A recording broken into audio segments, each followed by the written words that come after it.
think it was like injunctive relief, like a temporary restraining order. So it was granted. And now they have a hearing on the 23rd of March to see, like, look, if you're really in danger, you get a temporary restraining order. It's like injunctive relief of like, it is granted.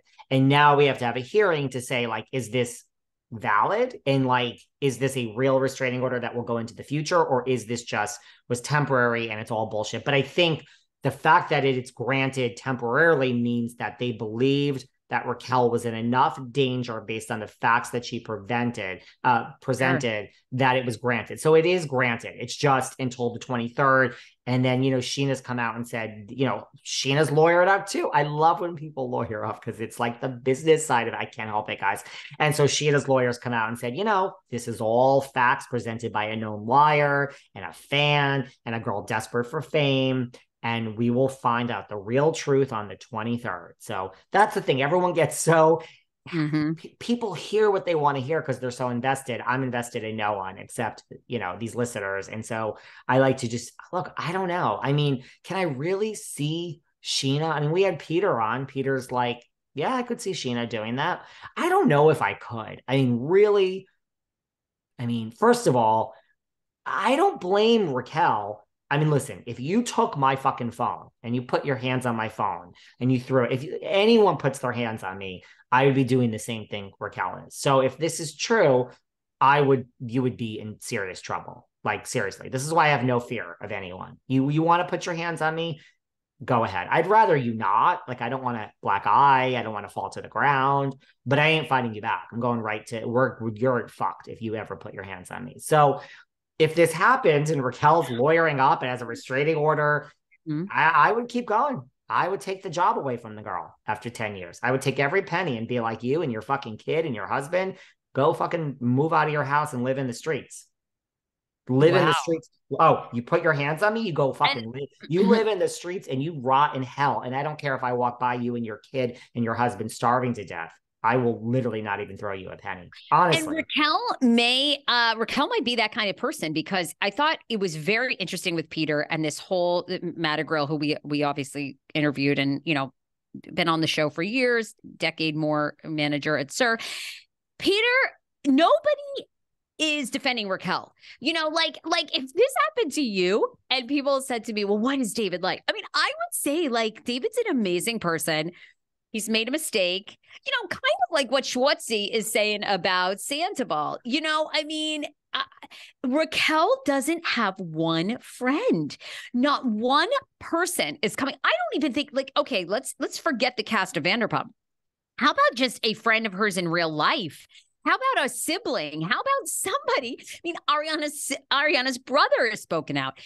How about someone coming out and going, hey, like she is an incredible person who walks stray dogs on the weekends. And, she's was at a low point. She's done this, but everybody needs to back the fuck off. This is a real human. Not one person has come forward to do that. And Peter had like nothing great. Now, of course, Peter's a scorned man. He feels like he was used, and probably he was, as a date or two for this season of Vanderpump, and then, discarded by Raquel, and, he was a starter pony, which was a touching point for him.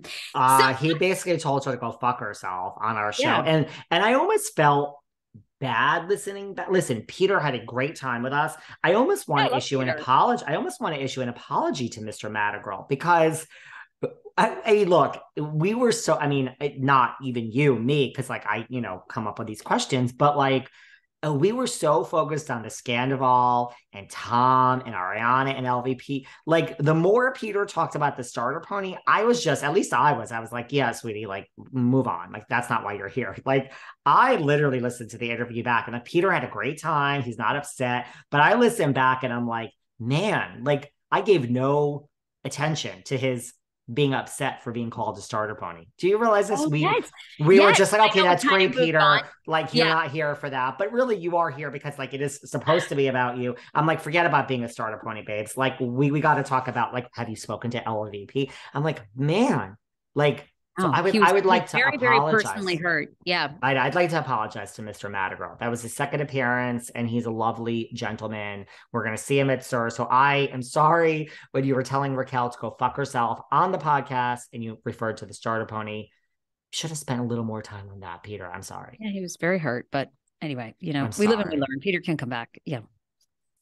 So what were we saying? So yeah, you're Well, right. You're that's kind right. of the latest in the Vanderpump, like dynasty, right? I mean, we're gonna get more. I feel like I'm in good company. Andy Cohen was out with Anderson Cooper, his BFF, the other night, and Anderson was like, "What's going on with Scandoval?" And Andy's like, "Oh, I'll get you up to speed." And Cooper doesn't watch it either. He's like, "Oh, I don't really know any of these people," but I was like, thank you, Anderson Cooper. I mean, what else is going on in that space? I mean, why do you think Jax was, do you think Jax was ever invited to Watch What Happens Live, or he just threw that up as a rumor and then no? Now listen, I have a personal relationship with Jax in the real world. Yeah, you So two are close. He's on your page all the time. I love it. he comments all the time on the page. Love Jax. Jax is another one. When I sat down to chat with him, I was blown away by how smart, business minded, intelligent. Uh, I got to be honest. Just because I like someone, I have to be honest. No, I don't think he was ever invited. Honestly, I think this was Jax being like, he's a smart businessman. And if this can get him into the BravoSphere again for a paycheck, more power to him. I honestly don't think Jax was ever invited. That's my honest opinion. Okay. Okay. That's the other thing. Out of all these people, it just lends itself, like Jax can't stand Tom. Jax is not in this real world. I mean, he is, but I mean, Doute is the winner as far as the 4, let's include Brittany, 4 terminated people. That Doute's really the one that rushed to Ariana's side. She didn't do it to get back on the show, but well played, Kristen Doute. Well played. You are filming now. She's not in. She's the MVP of the week for me, and Vicki Gunvalson is the MVP. 2 people who I think have played the game genius. We'll talk Vicki about Gunvalson, yeah, we'll talk about that. Vicki Gunvalson is basically back on RHOC after being fired, and they never wanted to bring Vicki back, and they have brought Vicki back. And I think Vicki has done something, I'll talk more about it, that I think Jill Zarin, I get Jill. I get Jill about equal pay, but Jill's just never been able to masterfully. Vicki played it so well, and so did Kristen. Vicki is doing confessionals. Now, I don't think she's going to be full time, but Doesn't matter. Right now, and were you going to be doing confessionals before this re-edit? So they're re-editing it. They must have enough Vicki on screen. And someone made this comment to me, and it's really true. Like, what's happening is RHOC, without dividing it into 2 shows and firing everyone, it's turning into Legacy. It's turning into RHOC Legacy before our very eyes. Interesting. Before